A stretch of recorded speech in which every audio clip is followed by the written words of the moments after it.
principe, quels acteurs. Et donc, Hélène, je te donne la parole pour 20 minutes. Donc, il est 17h04. Mais bon, voilà. À toi. Merci, Marie-Vonne. Oui, alors mon titre, c'était plutôt la reconstruction en psychanalyse. Quels principes, quels auteurs, que j'ai mis au pluriel, mais finalement, je vais parler d'un auteur qui est Jean Laplanche. Je commencerai un peu par soulever la question pourquoi s'intéresser à la reconstruction en psychanalyse.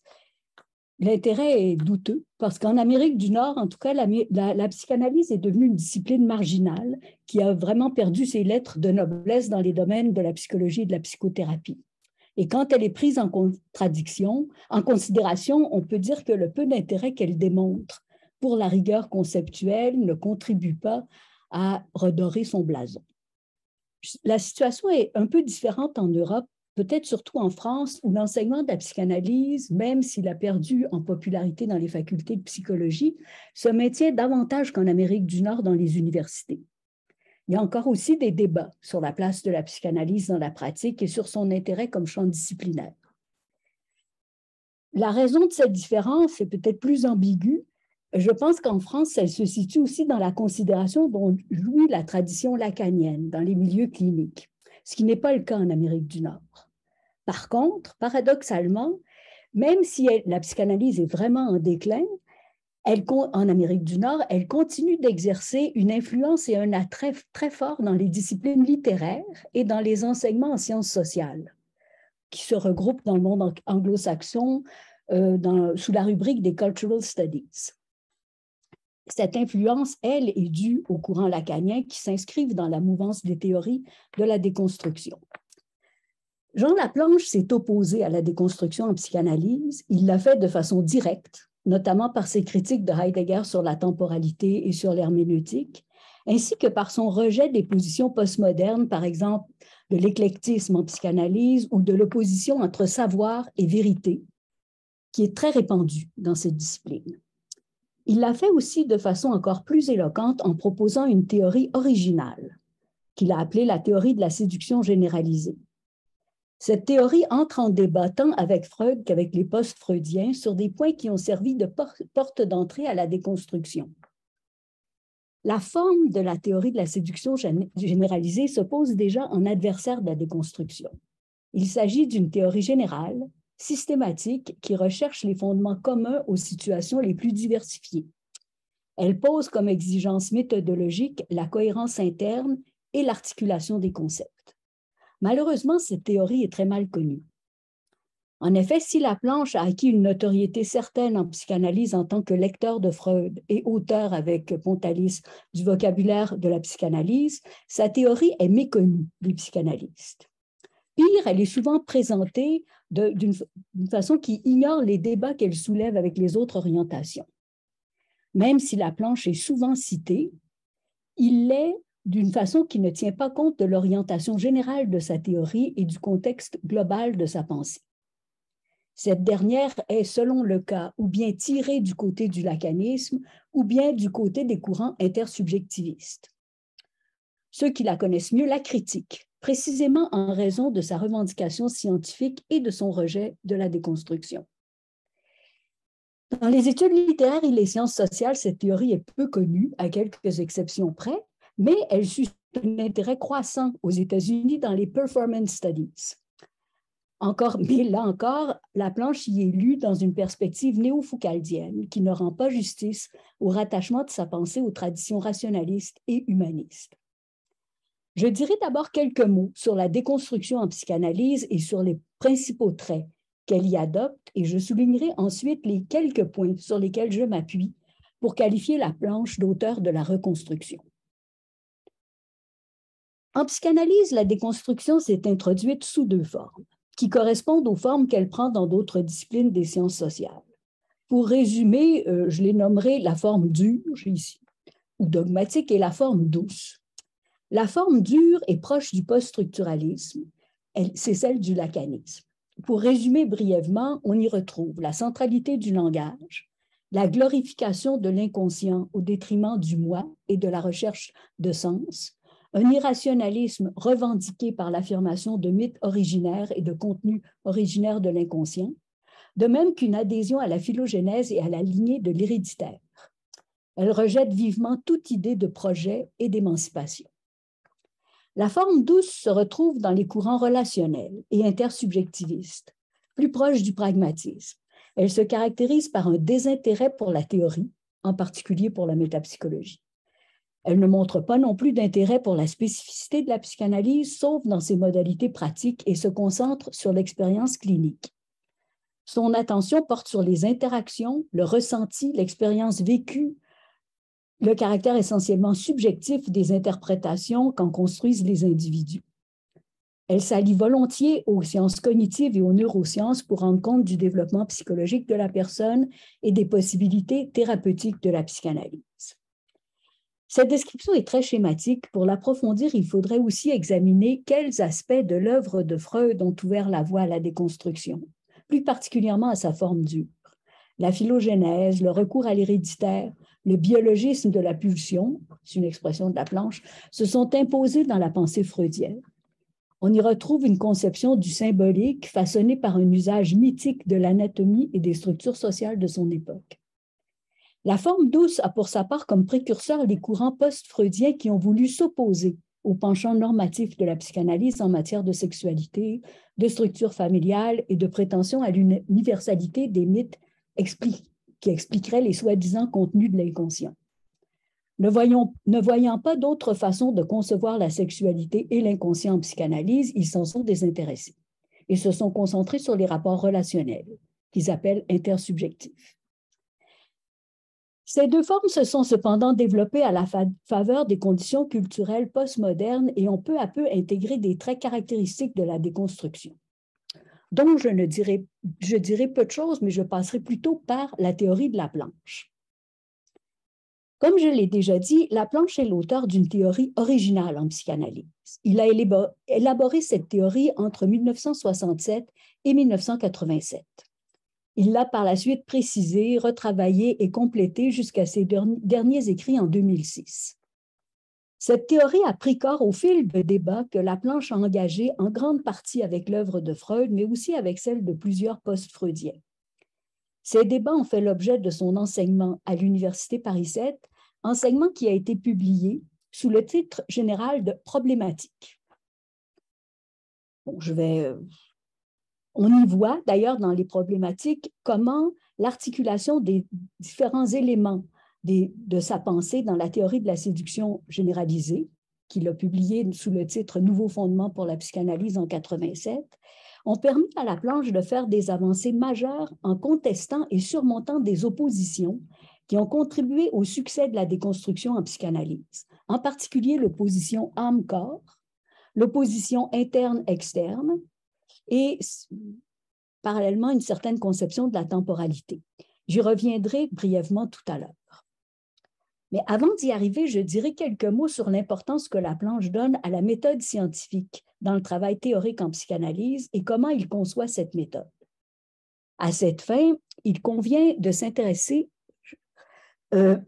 au terme problématique qu'il a choisi comme titre des ouvrages où il expose sa recherche. La problématique correspond pour Laplanche à une exigence méthodologique.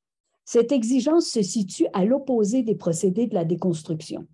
La problématique exige d'identifier ce qui est semblable dans les questions que soulèvent des problèmes en apparence différents. Elle force à trouver le fil conducteur qui relie ces questions de sorte qu'il devienne possible de dégager un fondement qui leur soit commun. La problématique n'est ni une description, ni une énumération. Elle impose une démarche critique qui fait travailler les contradictions tant synchroniques que diachroniques dans la façon de traiter les thèmes classiques de la psychanalyse, afin de faire émerger une autre problématique plus épurée. La problématique permet donc de générer du nouveau. De ce point de vue, la démarche problématique concorde avec les buts de la méthode scientifique. La science ne se contente pas de produire les mêmes résultats, fussent-ils améliorés, elle vise une connaissance toujours plus approfondie. Selon Laplanche, la psychanalyse, plus précisément la théorie psychanalytique, est une science, dans la mesure où elle vise à formuler des vérités sur son objet. Il en va autrement, selon lui, pour la pratique, qui, elle, doit se tenir à distance de la théorie. Le soin que Laplanche met à bien délimiter l'objet de la psychanalyse et son champ épistémologique relève aussi de sa démarche scientifique. À la suite de Freud, Laplanche réaffirme que l'objet de la psychanalyse est l'inconscient sexuel, ses dérivés, ses manifestations. Je vais passer un peu vite sur ce point-là parce que je voudrais insister, il me reste peut-être 5 minutes, sur les points qui font de Laplanche un auteur de la déconstruction, mais ça devient très désincarné quand on ne connaît pas un peu la théorie, mais je m'aperçois que c'était un peu ambitieux de ma part de décrire. Je dirais seulement en quelques mots que c'est la définition de sexualité chez Laplanche qui est complètement différente. Pour lui, la sexualité infantile provient d'un message énigmatique. Bon, je vais le dire en 2 mots. Là. La sexualité infantile naît dans une situation anthropologique fondamentale qui est une situation totalement épurée, celle d'un enfant, un organisme, un enfant pré-psychanalytique, c'est-à-dire dépourvu d'inconscience sexuelle, qui est en présence d'un adulte ou d'un enfant plus âgé qui, lui, en a un. Et cet adulte émet des messages compromis par son propre fantaisie inconsciente qui sont énigmatiques pour l'enfant et que l'enfant, c'est l'hypothèse traductive du refoulement, cherche à traduire. Quand je le raconte comme ça, on dirait que je parle d'une théorie génétique, psychologique, mais en réalité, c'est une théorie qui vise à rendre compte du mode d'action de la pratique psychanalytique, où il y a certaines ressemblances avec cette situation anthropologique fondamentale. Donc, les termes importants à retenir, c'est que le terme message, traduction, et à cause de ces 2 éléments,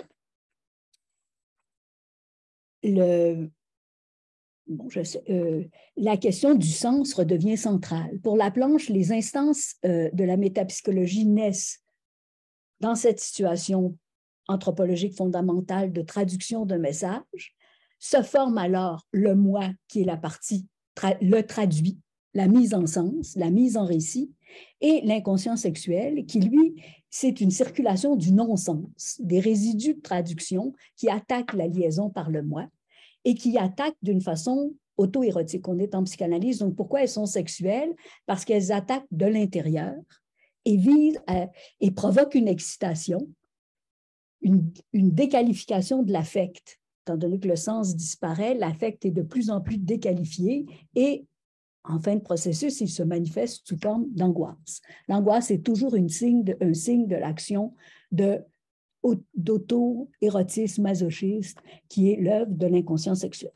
Alors, j'arrête là-dessus pour l'exposé de la théorie pour arriver à 3 points qui me paraissent importants dans la théorie de Laplanche en termes de théorie de la reconstruction, la notion d'énergie. La notion d'énergie est centrale chez Laplanche parce que c'est une énergie de liaison qui forme ou une énergie de déliaison qui anime l'inconscient sexuel. Or, cette énergie rappelle ce que François Rastier appelle l'énergétique du signe dans sa théorie sémiotique et aussi ce que Cassirer appelle l'énergie de la création dans les formes symboliques.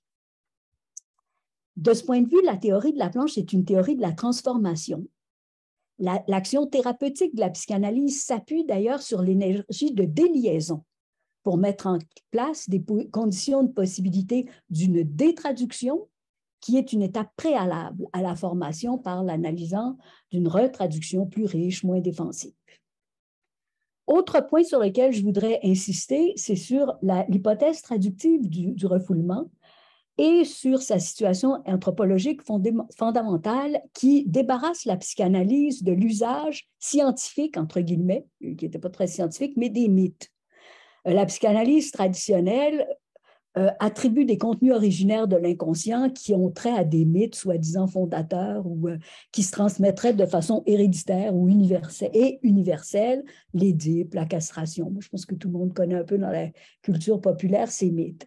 Et Laplanche a rejeté complètement l'hypothèse de contenu originaire. L'inconscient sexuel, c'est contenu. En fait, c'est surtout un mode de circulation d'énergie, un mode de circulation d'énergie sous forme d'attaque, d'attaque contre la mise en sens et contre la qualification de l'affect. L'inconscient sexuel résiste au sens et à la signification. Alors, de ce point de vue, et la situation anthropologique fondamentale et l'hypothèse traductive du refoulement débarrasse la psychanalyse de son ancrage et de son usage mythique des structures familiales ou du genre, et la débarrasse de catégories assez douteuses telles que le féminin, le masculin avec des majuscules. Bon. La catégorie du message est capitale parce qu'elle permet de sortir des dichotomies corps-âme, interne-externe. Le message et du subjectivisme, des intersubjectivismes. Pour Laplanche, le message implique une réalité matérielle. C'est sa réalité expressive, une réalité qui s'incarne, qui a aussi un aspect sensible, mais qui a aussi un aspect de contenu. Donc, on pourrait dire que le message est à la fois idéal et matériel. Bon. Touche à la fois le corps et l'âme en même temps. Et ça ressemble beaucoup au développement. Dans mes travaux futurs, je m'intéresse à voir Laplanche ne cite à peu près jamais Cassirer, sauf incidemment, mais il y a de grandes similitudes dans cette conception d'un enfant qui arrive dans un monde sémiotisé et pour qui les médiations, l'externe n'agit que sous la forme de messages qui impliquent à la fois la perception et, pour reprendre les termes de Cassirer, je dirais l'intuition, qui est le contenu, le message. Et à cause du message, Laplanche s'est opposé à l'herméneutique heideggerienne en psychanalyse, disant ce que l'enfant doit interpréter, ce n'est pas une situation, un être jeté là, mais bien des messages qui lui sont adressés. Et cette adresse a un aspect qui touche le corps. Cet message s'implante, d'après Laplanche, dans le derme psychophysiologique de l'enfant. Donc, c'est à la fois contenu et à la fois l'aspect sensible du mode expressif du message. Donc, le champ épistémologique de la psychanalyse pour Laplanche ne passe pas par la frontière corps-âme, mais bien par la ligne qui sépare la sexualité de l'autoconservation. Autoconservation étant du ressort d'autres disciplines, par exemple la psychologie, la biologie, mais on sait bien en psychanalyse que la faim, par exemple, ou le rapport à la nourriture n'est pas seulement un rapport autoconservatif. C'est un rapport érotisé qui peut être très masochiste ou sadique, selon le cas, mais enfin. Alors, je terminerai, je voulais parler un peu de la temporalité, que le concept d'après-coup, qui est très... J'en ai pour une minute, Marie-Paul.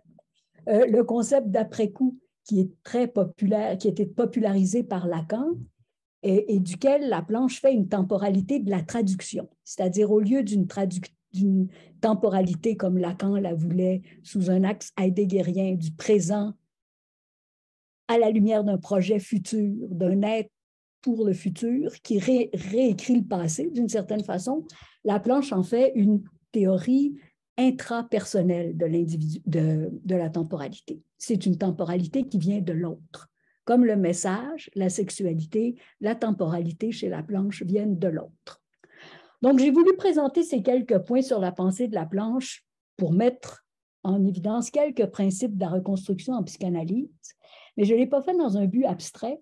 C'est que la théorie de Laplanche permet de faire le pont avec d'autres disciplines des sciences de la culture et d'ouvrir sur le champ social d'une façon scientifique en intégrant la dimension auto-érotique et masochiste de l'humain, que les autres disciplines prennent peu en considération. Et ce faisant, on peut regarder l'humain sans occulter sa dimension conformiste, qui est une forme liée du masochisme, et son attrait pour le pouvoir, pour la domination, pour la soumission. Et c'est un humain que Laplanche décrit dans son anthropologie psychanalytique comme plus désireux de répondre à quelqu'un, au message, à l'appel, que de répondre de ses actes. La théorie de la séduction généralisée de Laplanche décrit ainsi un humain capable de se transformer, mais ouvre aussi sur une pensée de l'émancipation et de la recherche de sens. Alors voilà, merci.